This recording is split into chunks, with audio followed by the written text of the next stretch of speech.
9, and yes, we are on video.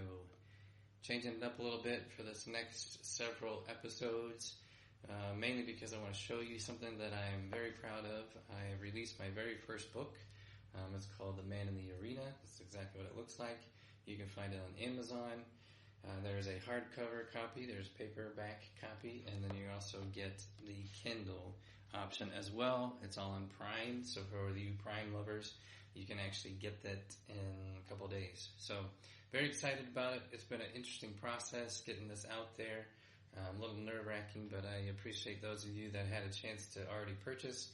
Those of you that haven't, I don't know what you're waiting on, but now you know about it, so get on Amazon, get your copy. This paperback is only it's like $12, so it's real cheap.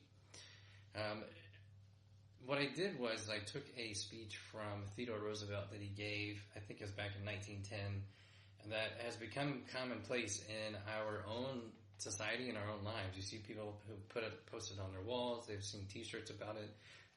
They actually did a thing about with Tom Brady that was actually titled the exact same thing. So I want to read the quote to you, and then for the next several weeks we're going to go through each chapter. And what I did was I took each line of the quote and I applied it to our lives. So each line is its own chapter in the book. So here's what it says. It's not the critic who counts, not the man who points out how the strong man stumbles, or where the doer of deeds could have done better. The credit belongs to the man who is actually in the arena, whose face is marred by dust and sweat and blood, who strives valiantly, who errs, who comes up short again and again because there is no effort without error and shortcoming, but who does actually strive to do the deeds, who knows great enthusiasms, the great devotions, who spends himself in a worthy cause, who at best knows, in the end, the triumph of high achievement, and who at the worst, if he fails, at least fails while daring greatly, so that his place shall never be with those cold and timid souls who neither know victory nor defeat. The very first chapter is, it's not the critic who counts. And I think the point of that chapter is very basic. It doesn't matter who you are, it doesn't matter what you do, it doesn't matter how good you are at what you do, it doesn't matter what your intentions are, or how many letters are behind your name, you will always have a critic. You will always have somebody who is analyzing your life and why you are doing the things you're doing, and they're going to have an opinion about it. Now, I will say, it's not always a bad thing to have a critic, because it's good to have sometimes people that are looking at your lives and giving honest but loving feedback. So I share in the book, I shared this with a couple different friends before I released it, just to get some different feedback and see what their thoughts are. And one of my closest friends had mentioned that when he read it, it made it sound like that he was reading a textbook about Theodore Roosevelt. So that's clearly not what I was intending with the book. So I needed to hear that information.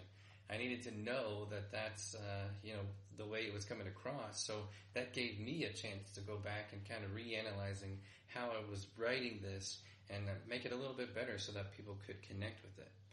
So again, there's not necessarily always a bad critic, but a lot of times you have to do your job to recognize who these critics are and what they're doing in your lives.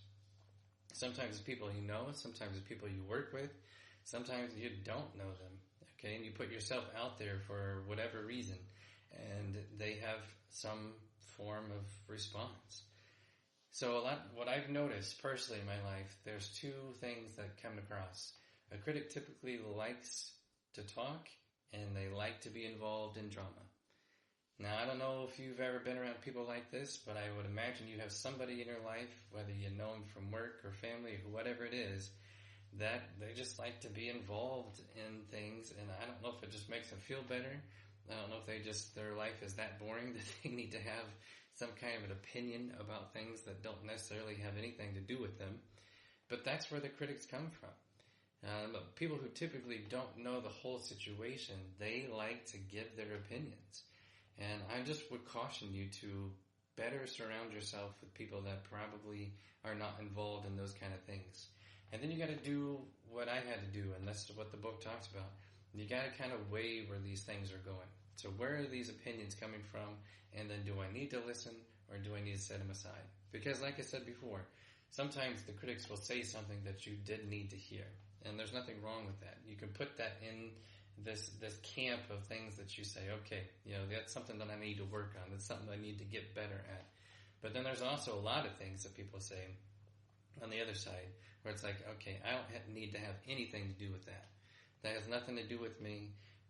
If they don't like my character or how I'm saying things, the way I look, whatever, that's up to them, but I don't need to be listening to stuff like that.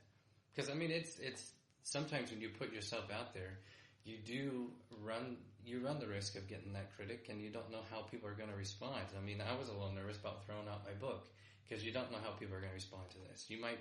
There might be people that are writing negative things about the video, and that's just a part of it. You got to get it out there. And then again, it's my job, personally, internally, not to necessarily internalize every single thing that people are saying, but to weigh these things. Again, do I need to listen to this? Do I need to improve on these things? If that's the case, then yeah, I need to get that feedback and I need to apply it. Or in most cases, or in some cases, it's, all right, I don't need to listen to any of that.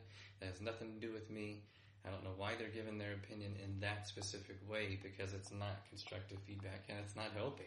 It doesn't help the individual. So, again, weigh those options, because it doesn't matter what you can do. I use this example in the book of, you could find the cure for cancer tomorrow, and most people are going to be, I wouldn't say most people, but there's going to be a critic that says, why didn't you find it earlier?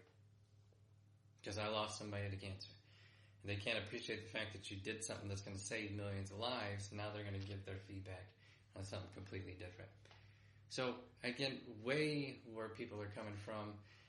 Obviously, there's more in here, so read the book so that you get a better understanding of what that looks like. But I just wanted to give you a background on what that first chapter is. So, over the next, again, several weeks, we're going to go through these different options or different chapters to be able to look at how these things apply to our life and what we can do about them to make ourselves better. Check it out on Amazon. Again, there's several different ways where you can purchase it. Just search The Man in the Arena. Again, this is what the book looks like. Or you can search my name, Isaac Hughes, and it will show up, and you can purchase it that way. Again, I appreciate the support. Check back here soon, and we will get into Chapter 2. Never forget that you are loved and you are highly valued. I'll see you next time.